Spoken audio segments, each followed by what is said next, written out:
She's been through storms, she's walked through fire. Still moves with strength, not loud but higher. No spotlight needed, no grand applause. She stands for truth, she knows her cause. And she's not perfect, but she's real and sure. A woman of virtue who will endure.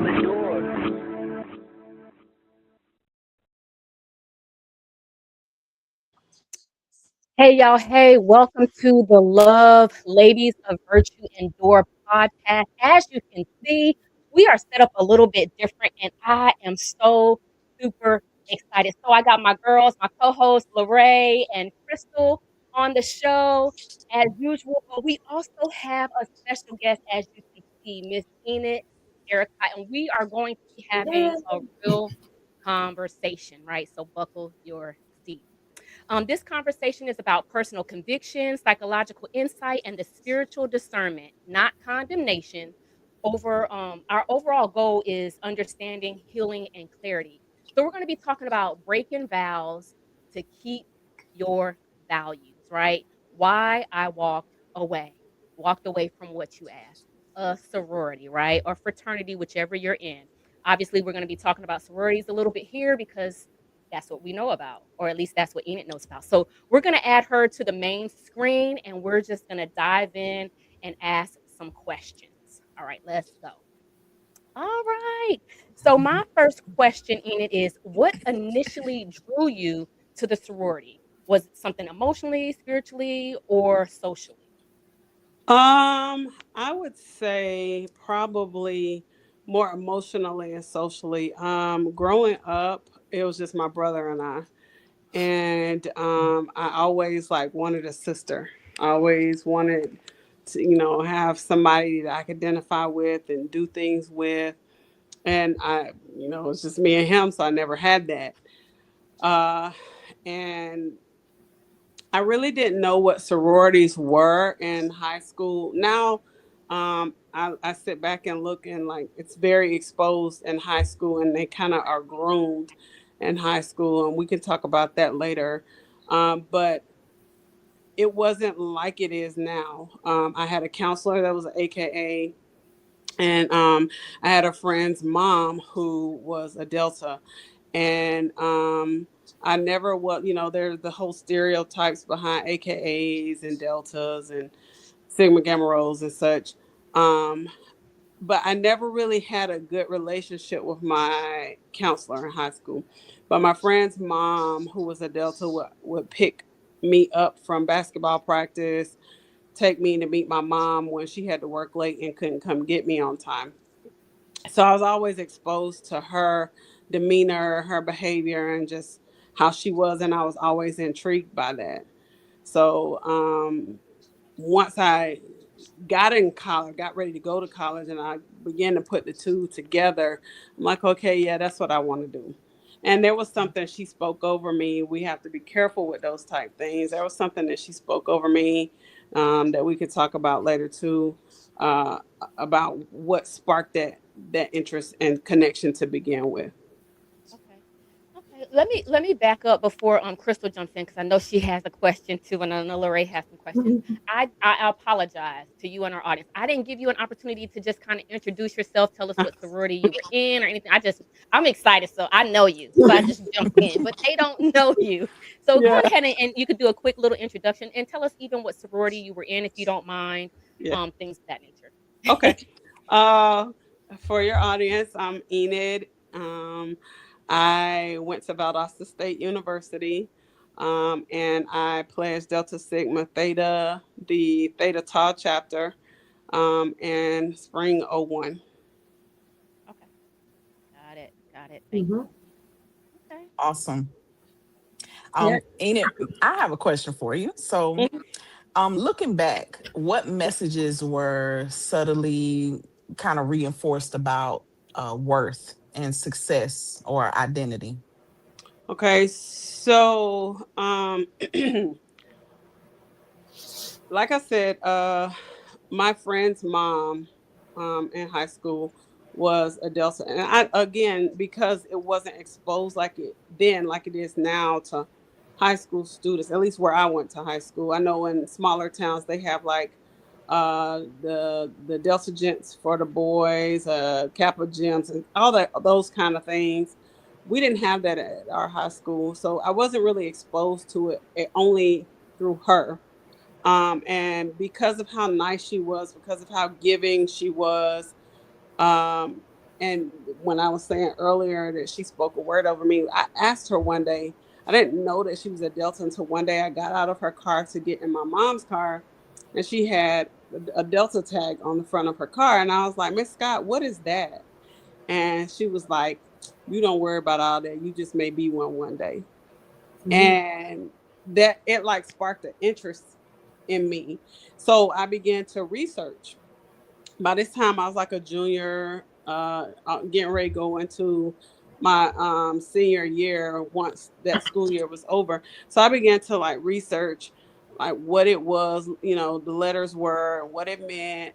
And I ran across different videos of them stepping, them different doing community service, and I was like, this is cool. And saw the girls together, and I was like, this is like having a bunch of sisters. And so from that point, I just began to research. And then when I got to college and saw them on campus and saw them stepping, that's where the worth and the prestige and stuff like that came in, because it was like they were real well respected. Everybody knew them. Everybody was talking about how cool they were, and I was just like, man, like, yeah, this is it. So I think it the worth, excuse me, part came in once I got to college and saw it firsthand, like what it was like. Okay. Yeah. Were there moments where I know that you joined, but we're talking about you walking away from it. Were there moments where questioning felt discouraged or minimized after you had started to get into that process of understanding it, or after you were in it? um no, because when I walked away, it wasn't popular. Like right now, right in this moment, you see a lot of videos. It's like a thing now. um when I walked away, it was like 2018, 2019. And so it wasn't popular like that. So when I did, or when I was having thoughts about it, um I think I was more, it was a fight spiritually, so I didn't talk about it. So as far as like it being um you know where I was afraid to ask questions, I guess you could say that, because um I didn't want anybody to know it was something I was struggling with spiritually within myself. Now, I know we're going to get into this later, because as we continue to talk about it, I'm sure it'll come up. But there was a time when I was going through the actual process that maybe this question would probably apply to, but I didn't ask any questions because I wanted to do it so bad. But there were times through the process of taking the oaths and you know going through the actual ritual where I was like, am I supposed to be saying this? Like, as a quote unquote Christian, I was like, I don't know, but I didn't ask questions because I wanted to do it so bad. But when I was going through the process of denouncing, um i I didn't ask questions. Everything that I wanted to know or find out, I was praying and asking God to reveal to me. So I guess you could say, yeah, it was kind of a fear or hesitancy, but I didn't I didn't talk about it to people. Okay. Okay. Yeah. So, Enid, within the sorority, how were loyalty and silence framed? Oh man, it's crazy because if you watched any of the denouncing videos, you'll hear this talk about a lot. There is two sides of pledging. There is above ground and underground. And it's crazy because both sides have that. The above ground process, which is the national process, they'll tell you, I don't remember the exact wording because it's been a long time. And once I denounced, I burned my rituals and all of that. So I don't remember the exact wording. And plus, it's changed since then. But it was something along the lines of the national process in the rituals when you're going through the actual national process. They have you say something. The people that are reading the uh, response and statements and responses say something along the lines of uh, what you're about to partake in. And of course these are not the exact words, but it's along the lines of uh, this is you're sworn to secrecy. Nobody should know about the vows that you're about to partake in. Something to that effect. But the underground process, I think, is more pressure. Like they say that because that's what's in the ritual for the national process. But the underground process, um, it is, I think, like drilled in your head so much because of the paddling, because of the pledging, because it's illegal. So if you're caught, like just like the movies and the denouncement, I don't know if you guys have seen Burning Sands on Netflix, but the when they're going through the Hell Night process, the one of the profiles tells them, if something happened, we drop you off at the hospital. You don't know us. Don't say nothing. It's like that for real. Mm. So it is like, yeah, you don't talk about it. Mhm. Ooh, that's a lot. So when did you first sense? I know that you said that you denounced in 2018-19 timeframe, but when did you first sense that there was a conflict between God's word and your involvement in the sorority? Shoot, when I was going through the process, and that's what I was referring to earlier. So like, there's a part where and again, like the actual step by step process is fuzzy to me now because I was so grieved once, and we'll get into all of this. Once I found out, or God revealed to me, how it was totally against Him and His word, and how can you say you're a believer or a follower of His and be a part of this? I was so grieved by what I had committed to, what I had said oaths to, that I like, how when you are part of something and you realize like the gravity of it, you kind of want to forget it. It's kind of like that. So I don't remember the exact um frame by frame time frame that these things happen, but there's this 9-day jewel process that you go through, and you do different things for different days, and it's supposed to be along the lines of Second Corinthians. We'll get into that too in a minute. But it is it's demonic. It is a take on Second Corinthians, the love chapter. And they have you do these things, these 9 jewels. They're compassion, long suffering, all of this that they make and shape into Delta.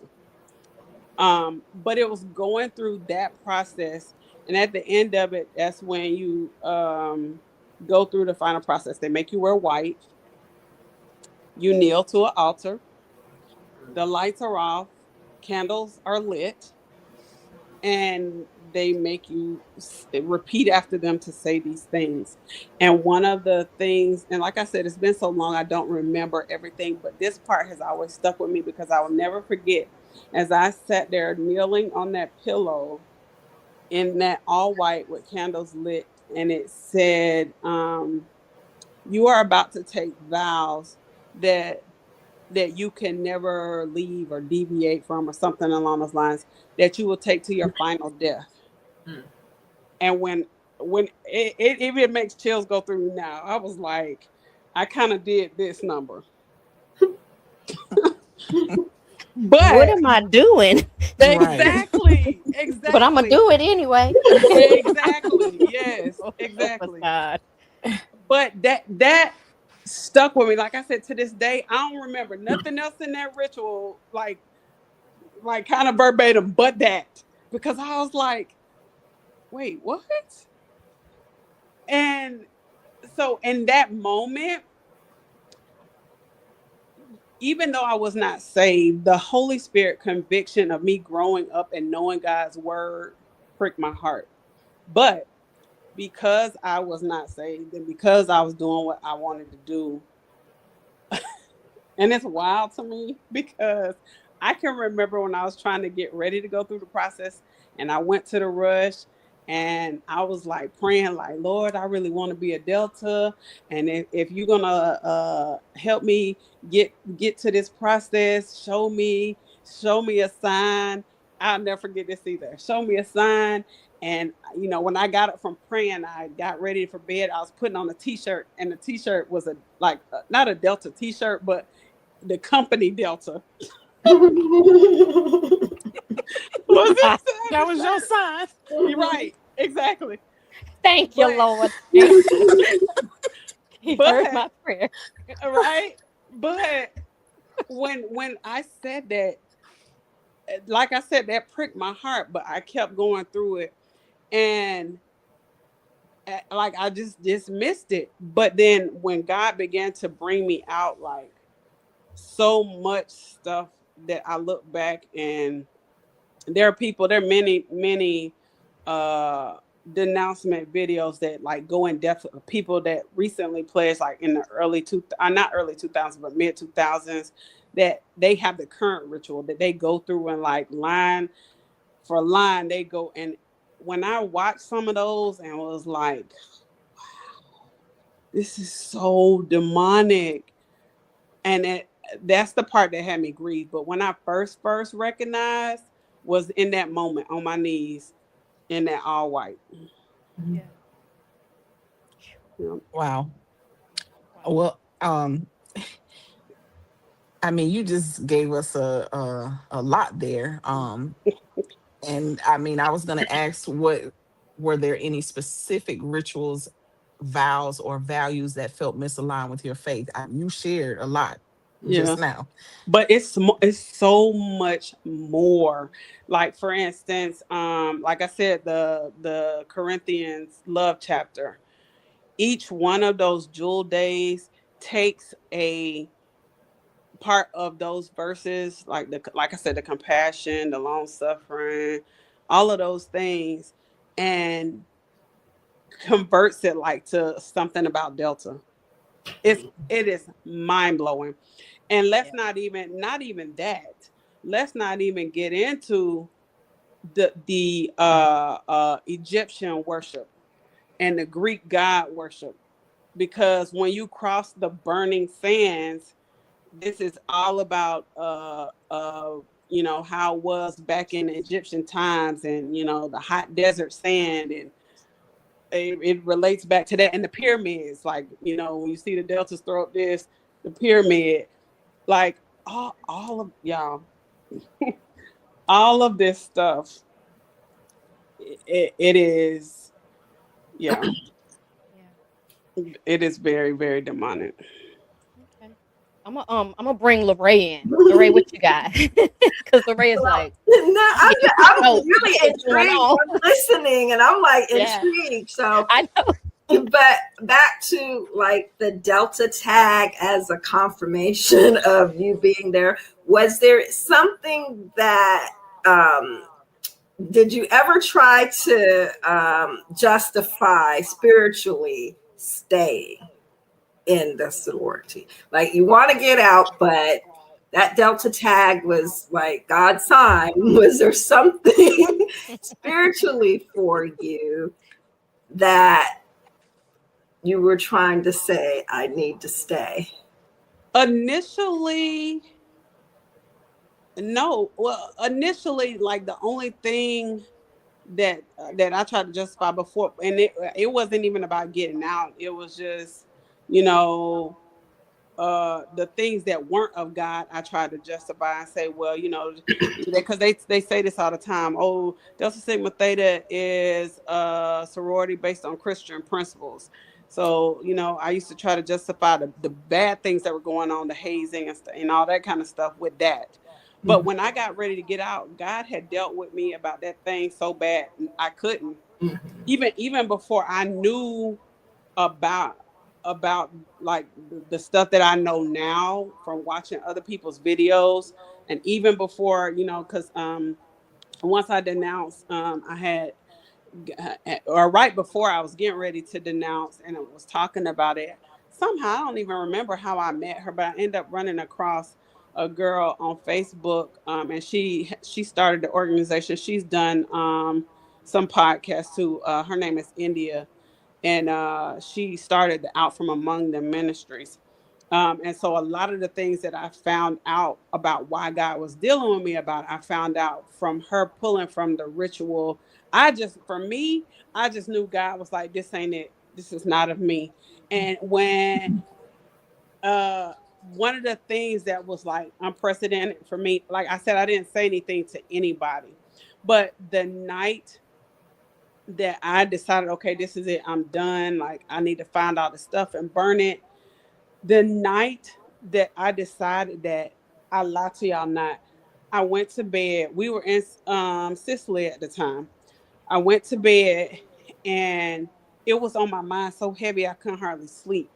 But when I finally went to sleep, I woke up the next morning and I promise you, it felt like I was wrestling. I woke up sore, like completely drained, like I hadn't had no sleep. And I felt like I had been fighting in the spirit. So when that happened, I knew that was nothing but the enemy. And I knew in that moment, like, okay, I gotta be obedient because clearly the devil is trying to keep me bound. Right. So that was before I knew like all the reasons why. Ooh, Okay. yeah, but he was fighting for your life, literally. Mhm. Right. Yes. Hmm. You ain't going nowhere. My Yep. goodness, my gracious. Yep. Whew, Mm. Mm-mm. okay. Ooh, so good. I have some questions written down, but I have so many things going through my mind right now, which I'm sure It's a the lot. other It's ladies. a lot, and it is heavy. It is heavy because as y'all continue to ask questions, I know we'll get into this too. But after that night that happened, I that next day I went on Facebook and I made that post.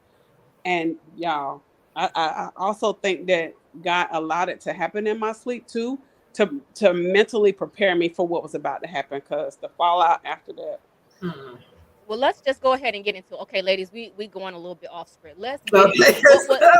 What was the fallout? Because okay, sometimes you prepare things, right?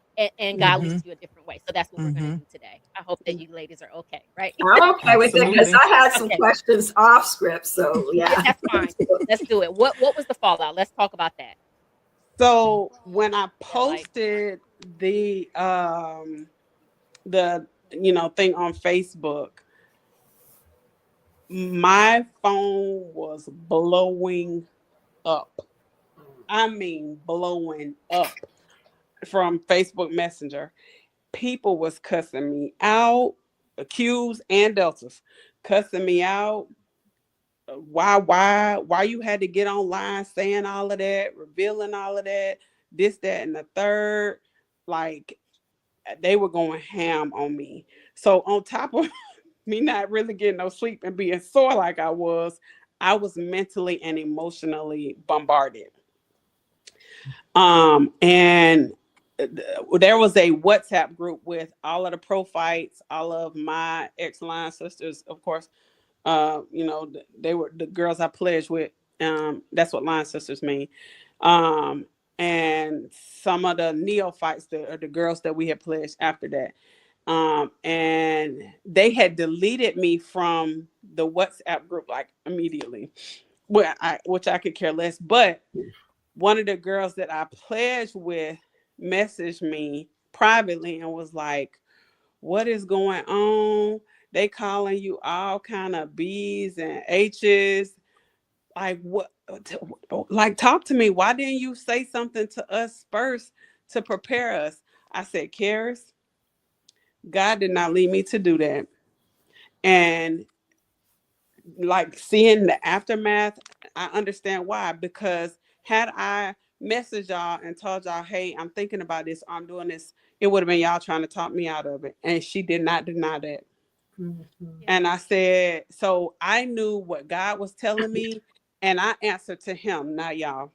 Yeah. Mhm. Amen. And so she was like, well, I understand that. She was like, everybody's just upset because they can't believe that you said some of the stuff you said in the video. I said, that's between them and God.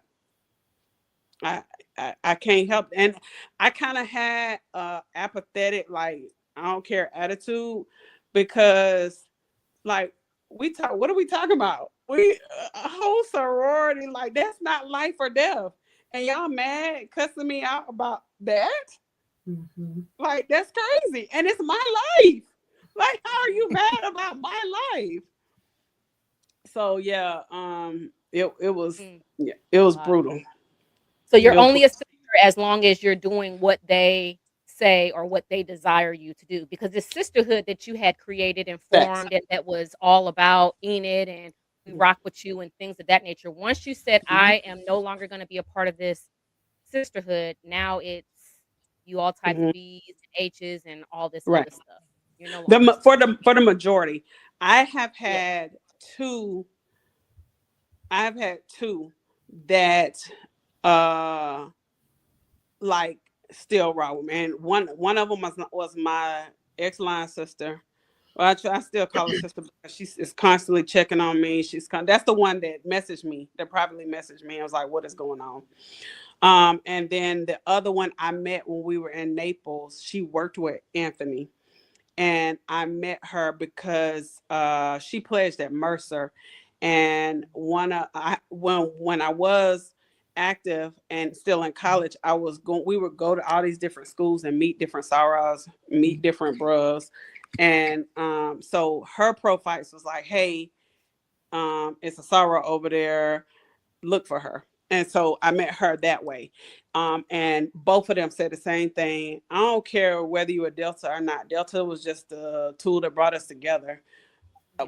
We love you regardless. They don't know each other, but they both said the same thing, like we love you Yeah. regardless. And they have like kept up with us, constantly checking on us, constantly, sending not postcards, but like the little holiday cards and stuff like that.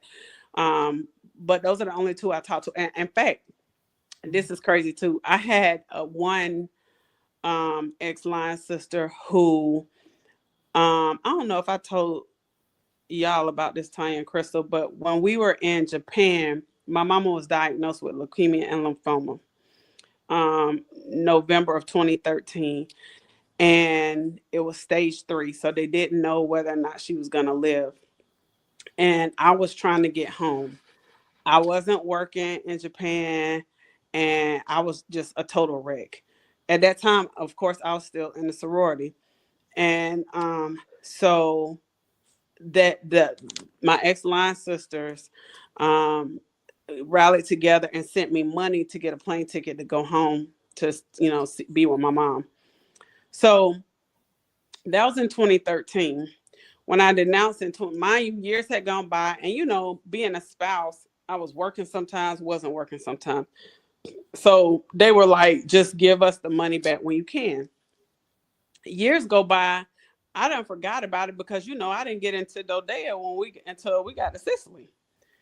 And by this time, I'm in Dodea, but I'm still trying to get my feet under myself. So I was not making the money that I make now.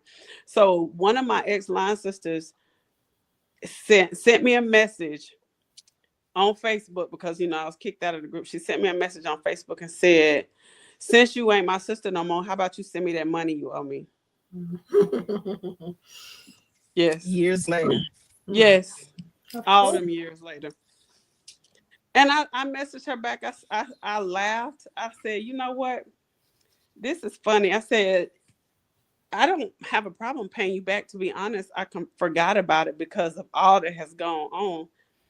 I said, but I would have paid you your money back, but you didn't have to ask like that. But since, you know what? Since you said that, here you go. And I sent her $500 immediately.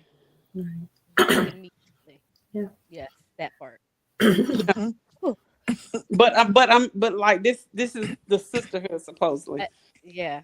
But those two that I mentioned, like I said, like God has been really dealing with me too, and I haven't done it yet, and I've just been saying, praying that the Lord give me how to approach it, because now that I know more about why God had me to denounce, like I want them to understand it, because when I did, the two that I mentioned, they still like, their thought process is, well, God deal with everybody different. That's true, he does, but this is not a Christian liberties thing. Some people try to say that. Some people that are still in sororities and fraternities try to say, well, that's a Christian liberties thing. God gives certain people liberty to do some things and some. No, that's not what this is. It's not. Because the very first commandment that God gave was, thou shalt have no other God before me. And they'll tell you, oh, well, we don't worship a God. We didn't kneel before God. If you went through the national process, not even the underground process, that's demonic too. But if you did the national process and you signed your name on that paperwork, yes, you did. Yes, you did. Because every single one of them I have listened to. It's a girl out there. She denounced Delta, and I think she has a big podcast series on denouncing. It's two of them, Lala Jenkins and Melissa Blair, I think. But Melissa Blair is real good friends with a Kappa, and she has been trying to get them to, like, she exposed the whole Delta ritual, like word for Yeah. word. I saw it. Uh, but she also exposed the Kappa one. And when she was going through the Kappa one, I was like, all of this stuff sounds so familiar.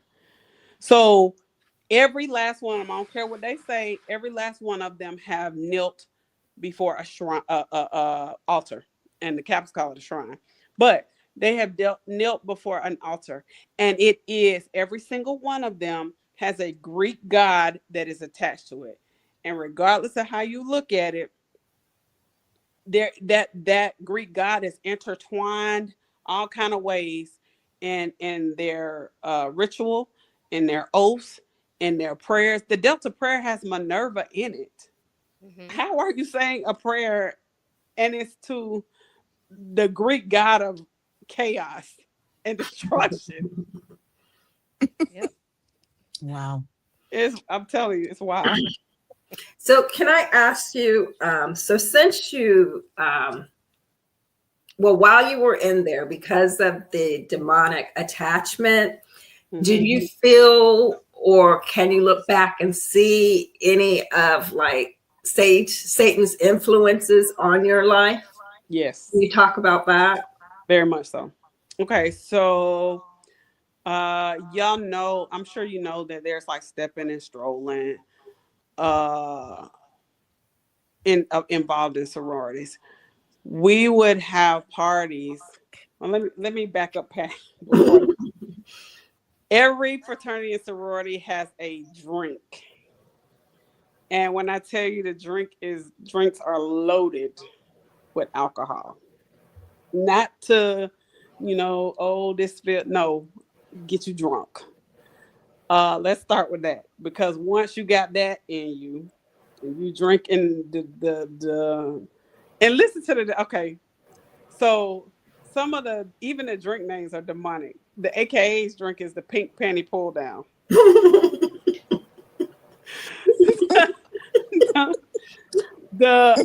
Ours was dang, what was it? Elephant something. It was elephant something. I don't remember. Red Alert was the other. We had two different names: Red Alert and Elephant something. And the Omegas was the Omega oil. The Kappas was the Nuke juice. The Alphas was the Gorilla spit. Okay. so like you're drinking this at parties, and we already know how alcohol and emotions go. So there were many times I'll never forget. One time we were at the Q's house, and we always I was dating a Q at the time, and I'm gonna get into that later too. But I was dating a Q at the time, and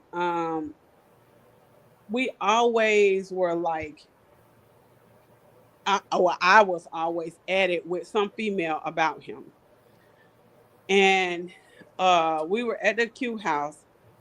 He had just like got his car freshly painted. He had a box Chevy with rims and beat in it, and he had just got it painted. So this girl from the city, we used to call them city girls and city dudes.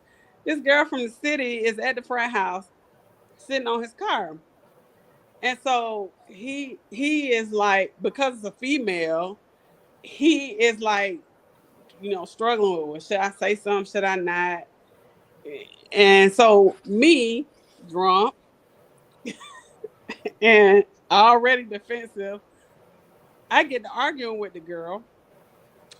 My ex line sister, who was like 4'5", if that, she was the ace of our line, was on the grill with the fork flipping the chicken because Q's beer and chicken.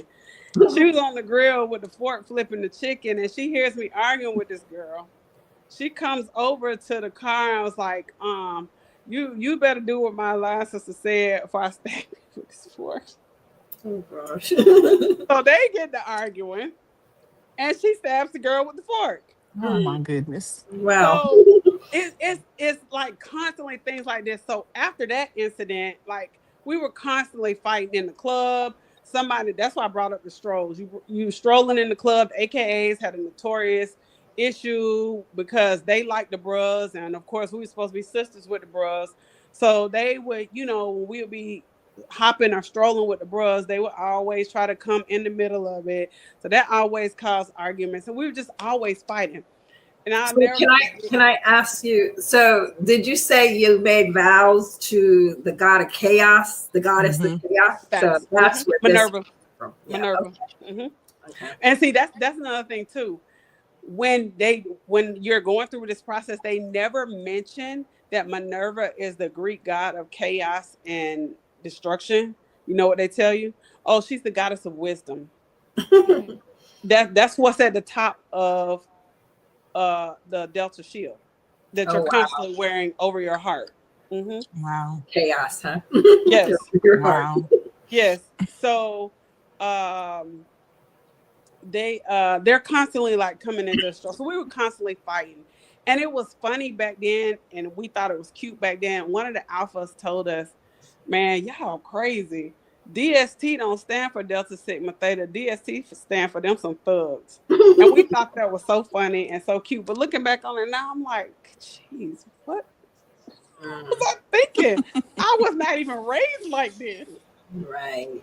Wow.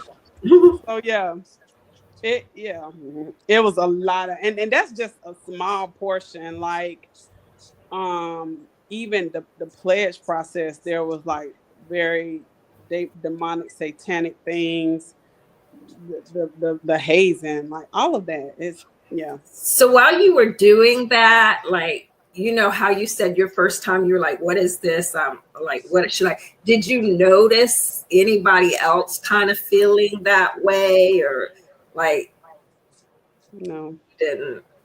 Okay. Mm-mm. Unfortunately, no, I didn't.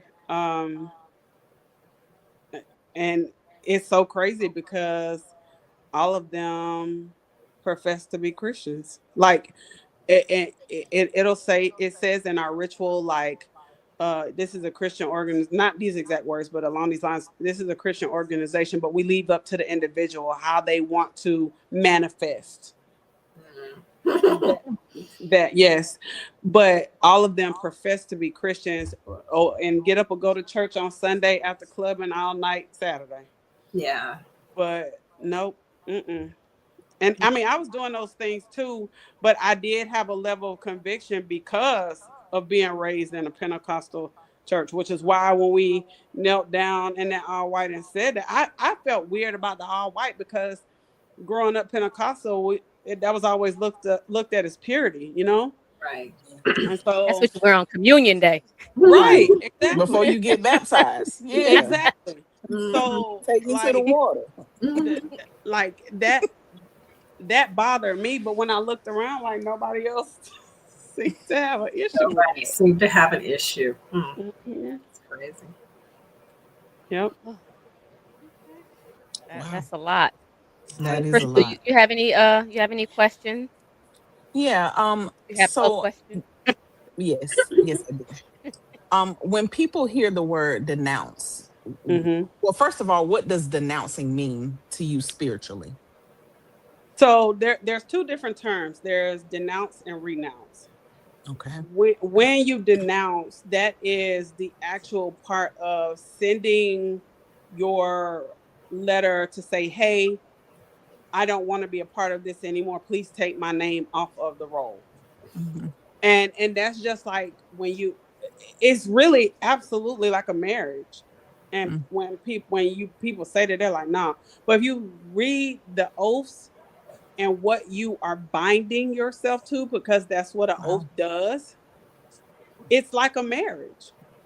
So in order for you, people don't understand, like there are people that have said, oh, I don't want to be the part of this anymore, but I don't have to send no letter. Yes, you do.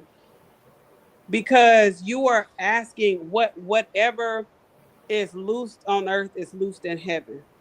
So if Mhm. you don't ask to be detached from that organization and have your name taken off of their role, technically and spiritually, you are still attached. Mhm. That's just like if you don't get a divorce and Right. get that legal document, you Mm. still married. What's happening, Hmm. right? Yeah. So when people hear the word denounce, what do you hope they understand? And what do you hope they don't assume? So when I first denounced, before I'm gonna get to that, but so that's the denounce part. Renouncing, and Okay. it behooves you to do both, and here's why. When you cross the burning sands, you have a probate show or a coming out show. You telling everybody, I am this, and I'll never forget. You can now call me Showtime because that was my line name. So you got a new identity. They done gave you a line number, and you proud about it. You got it on all the jackets, all the purses, all the bags. You want everybody to know. So when you denounce, you are asking them to officially remove your name from the role that they have at national headquarters. When you renounce, you are then telling the world, I I am being spiritually loosed from what the devil had me bound to. The demonic oaths, the demonic prayers, the demonic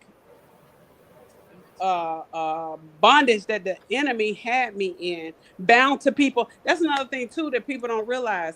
Like, uh, yeah, all of my ex-line sisters profess to be Christians, but now one of them done gone off into, she kind of slick is into witchcraft.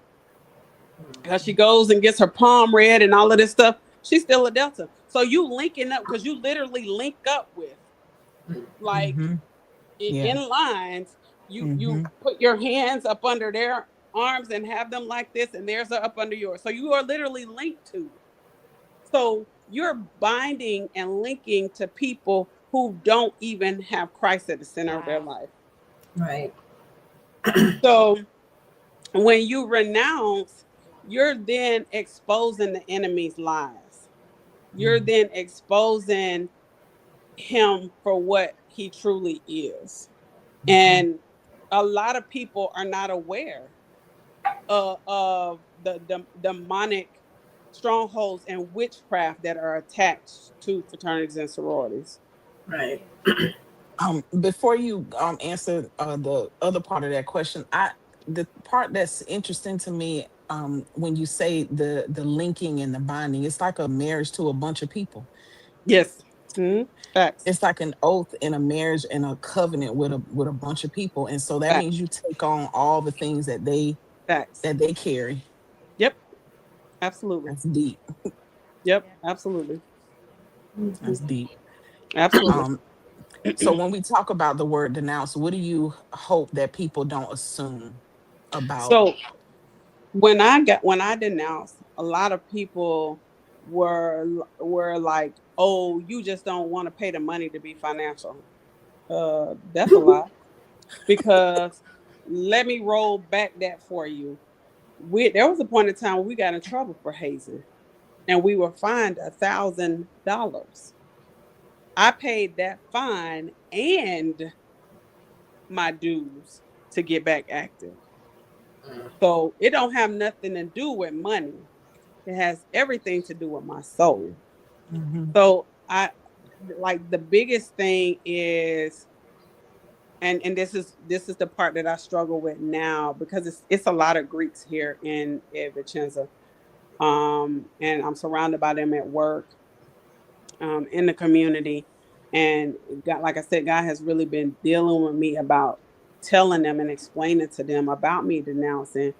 And I haven't done it. And I just have been praying and asking God to help me with that and get to the point where I can willingly share and explain.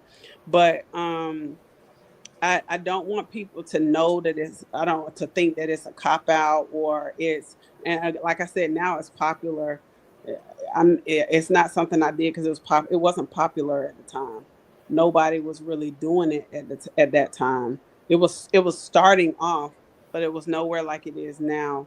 Um, the biggest thing that I want them to know and understand is that if you're not a believer, this is why you need to become a believer, because Jesus is real. And when you bind and attach yourself to him, no matter what you go through, no matter what you face, and in this afterlife, he will always be there and you will be with him. But when you remain attached to these demonic organizations that are rooted in pagan worship and are doing witchcraft, then you leave your afterlife up to spending eternity in hell. So whether you believe heaven or hell is real, I would rather be on the side of, well, at least if it ain't, I'm here, than Yeah. to be like, oh well, it ain't real, so I don't believe it, so I'm gonna keep doing what I'm doing. I want them to understand that, um, leaving your eternity and even your life. There are people that have given the announcement and renouncement testimonies about how they've had diseases, cancer, and things like that that were brought on by the witchcraft and demonic strongholds that they were part of in their organization.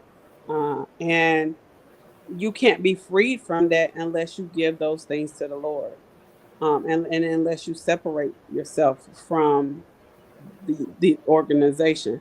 So the biggest thing is, if you're a believer though, and you know that Jesus is real, and you know that there's a heaven and hell, it behooves you to do your research, to dig through your ritual, and then put that up against the word of God so that you know what you're attached to and get out. Yeah. That's like the biggest thing. Yeah. So Yeah. in that, because you have a lot of celebrities, a lot of people of influence Yep. that are associated with the sororities and fraternities, Mhm. what do you feel is the biggest stronghold for them not to want to get out? Um, Pride. A large part of it is pride. Like if you look at the Jamal Bryant's, um, um, the William Murphy's, and the crazy part about it for me with William Murphy is like you're like in your 40s and 50s. Yeah, he just did it like last year or year before, That's what something like I'm. that. That's what I mean. Yeah. uh and you're a whole pastor, like none of the Omega, and I know like some of the stuff the Omegas do, I know because I was there. It is like, ooh, extremely, extremely demonic. And as a pastor, none of that convicted you. But I think a large part of it has to do with pride. I think the other part of that is Christian people being a part of these organizations and saying it's okay. Right. That to me, to be honest, that is a huge hindrance, Right. Mhm. because people who aren't really digging into the word for themselves are Mhm. believing that, or Christians who have just come to the Lord that are part of these organizations are under these pastors that are saying it's okay. Right. I think that's a large part of it. Ultimately, as a believer, you have to know the word of God for yourself. And Mhm. I saw a thing where Lecrae did a podcast about this, and he was trying to justify it, and he was one of the ones that said, "Oh, I didn't kneel before no Greek god." Mm, according to the Kappa ritual, yes, you. And y'all, they talk about a Delphic shrine. Delphi is a place in Greek that actually has this Delphic shrine that they talk about in their ritual that is built specifically for the god Apollo. And they talk about kneeling before this Delphic shrine. If you did the national process for Kappa, you absolutely knelt before a Greek god. But I will say too that I have seen recent things from him where he is kind of questioning it, and he is trying to figure it out for himself. The other part, like I think for those of us who grew up in a holiness of Pentecostal church, it is a little easier for us because we recognize the things that are demonic, that we're kind of like, I don't know about that. But for I will say for him, like he says all the time that he wasn't raised in church, so he's trying to figure it out. Right. So I do think like that's the biggest hindrance is those pastors out there that are leaders, church leaders out there that are part of these organizations and that are saying that it's okay. Yeah, Thank absolutely. you. Awesome, awesome. So we are getting ready to wrap up this session. I don't want to, but we are going to because we want to be mindful of all of our viewers and their time and things like that. But I'm going to ask a final question and then give you just some space to say anything that you feel you want to say, and then I'll close us out. So, what would you say to somebody that's currently inside a sorority that is feeling conflicted, and or if your story could help one person, what would you hope it gives them permission to do? So, however you want to answer that, what would you say to someone that hears this that's like, I'm kind of on the fence? Oh, okay. So I'll give you an example. The biggest thing is I'll speak to those who have came out who are silent, who aren't saying anything. I think that it is so important for people to know and see. And I say that even talking to my own self in regards to the things that I'm conflicted in right now. Um, it's so important for you to share your testimony because you never know who is on that ledge and God is dealing with it about it, and who he will place that testimony in their path for them to hear. So I give you an example. There was a young lady who went to Valdosta with me, and she didn't pledge in Valdosta. She ended up pledging a grad chapter, I think, in Korea. I think she pledged in the Korea alumni chapter, and um, she ended up getting in Dodea, and she messaged me right when I was going through all that stuff with the divorce and all of that. And she asked me, and I have asked the Lord to forgive me numerous times for this. She messaged me and was like, "Hey, I got to talk to you about something pertaining to Delta. When you get a chance, give me a call or message me." And I never did because I had so much stuff going on. Well, praise God. when we went to Bahrain this year, a couple of months ago, or actually a couple of weeks ago, for basketball, she saw that I was there, and we end up running into each other at this restaurant. And she was like, we talked briefly at the restaurant, but I end up having to leave to go back to the school where the girls were, where the basketball girls were. And so she was like, "How long are y'all here for?" Blah blah. We ended up meeting. I told her to meet me at the mall because that was the last day we were there. We were going to the mall, so we ended up meeting at the mall. We sat down and talked, and she was like, "Yeah, I reached out to you," and she was like, "I wanted to talk to you because I've been seriously considering denouncing," and my mouth dropped. And she was like, "Ever since you posted that video way back then," she's like, "your video convicted me, but I was still like, well, there's things Christian like about it." And she said, but it just did not sit right with me. So she went through her own little journey. She left Korea and then went to, I think that's when she went to Bahrain, or she went somewhere else. I don't know. I can't remember. But she said that through the course of her moving these different places, she went to, they have what is called a sisterhood retreat, and she went to this particular sisterhood retreat, and she was like, I don't know what it was. She was like, but I had paid for it and everything, and I didn't even want to go. She said it was so bad that I was willing to give my ticket to the retreat to somebody else. She's like, I just did not want to go. And she said that, but I went ahead and went. And she said, when I got there, my spirit was just so grieved. And I sat and listened. Because when they have these, when they have clusters, when they have nationals, when they have all these different things in these different cities, it's fun, but they also have meetings. They also have, and they talk about rituals. They go through the ritual. And she was like, and I sat there at that sisterhood retreat at one of the meetings, and she's like, I was just listening to what they were saying in the prayer and in the hymn. They have actual hymns, Yeah. Delta hymns. And she said, I sat there and listened to what they were saying, and I just could not believe. Like she says, like I had brand new ears for what was being said. She's like, when you take over a line, when we have a meeting, we say all these things, but it's like it goes over your head because you're so used to hearing it. She said, but I sat in that meeting and had brand new ears, and I was just appalled by what I was hearing. And she said, I left that sisterhood retreat like, oh yeah, I got to get out. And she said, so when I reached out to you, I was wanting to talk to you, like, how do I do it? How do I go about the process of denouncing this, that, and the third? And she said, and then when I didn't hear from you, I reached out to another Delta I know who was doing the same thing. And she was like, she didn't get back to me either. And she said, and I love this about her, and I know it was nobody but God. She said, I said, well, I guess, Lord, you just want me to do it by myself.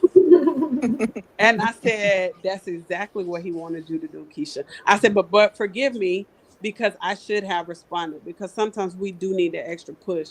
I said, but God wanted you to know that you can do anything, because it was tough for you just like it was tough for me. And that's one of the things I used to tell my ex-line sisters.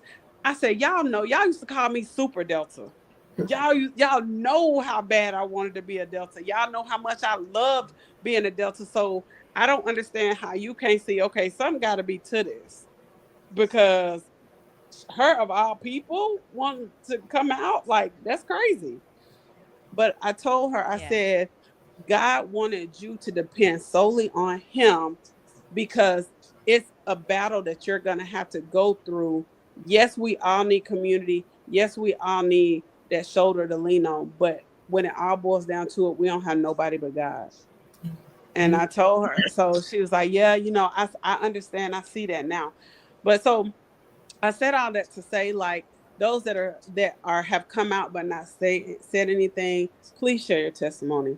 You never know what you might say that piques someone's interest, to be like, oh, well, let me go look at this. To those that are still in it and, like, grappling with whether or not they should get out, I tell this I told this to my ex-line sisters that I did talk to, and my friend and that I met in Naples. all I can say to you is pray and ask God, go on a fast and pray and ask God to show you, to remove the scales from your eyes and show you what is not pleasing to him about the organization, but especially about the ritual. And if and when you do that and you're sincere, God will show you, because that's what I did. Yeah. And he will show you. And now I feel like now, you know, we're coming upon a time that is like, it feel like it's an explosion of people seeking the Lord. Um and so now of all times, because God is revealing so many things to people that who were blind to it at first, I feel like if you truly seek God about it, he will show you. Yeah. Because I don't believe that he would show all these people how demonic it is and then just leave other people out in the cold if they're really seeking. Yeah. Right. That's good. Yeah. That's good. Ain't it? Thank you. Thank you. Thank you. I know that there's so much more that we could say. We might end up doing a part two of this one day, but Okay. there's so much more we could say. And you know, who knows? Maybe, you know, somebody out there listening might have some questions. We're gonna Yeah. encourage you to type your questions in the chat, drop them there. And if we need to do a part two, we will definitely do a part two, because we want to make sure that we're giving you guys what you need. But I want to say this. I want to say discernment often costs us belonging, right? When we have that discerning heart and that discerning spirit, it may shift us from where we thought we Hmm. were or thought we wanted to be, but it also restores alignment, peace, and integrity. So I Hmm. just want those that are maybe struggling with the Amen. decision of whether or not to stay, whether or not to go in their sorority. I hope that this What podcast happened? has helped you. Can you It's guys hear okay. me? Yes. Okay, I Crystal hope that just you left the stage. okay, I hope Hello? that you guys I hope We that can you guys hear you. ha- We're sorry. You can't see I us. can't hear you guys. Oh, you can't. can you see us? Can you see us? Okay. All right.